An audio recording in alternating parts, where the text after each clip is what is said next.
بسم اللہ الرحمن الرحیم۔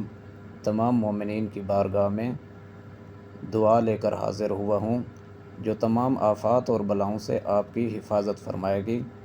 آپ نے صبح اور شام اس دعا کو 3 مرتبہ تلاوت فرما لینا ہے۔ انشاءاللہ خداوند متعال اہل بیت کے صدقہ میں آپ کو اپنی پناہ میں رکھے گا۔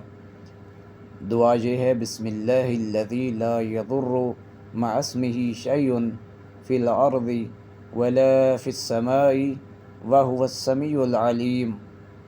ترجمہ یہ ہے: اللہ کے نام کے ساتھ جس کے نام کے ساتھ زمین و آسمان میں کوئی چیز نقصان نہیں پہنچا سکتی، اور وہ خوب سننے والا، خوب جاننے والا ہے۔ تمام مومنین اس دعا کو صبح اور شام تلاوت فرمائیں۔ ویڈیو کو لائک اور شیئر کریں۔ محسن عباس امی آپ کی دعاؤں کا منتظر رہے گا۔ فی امان اللہ۔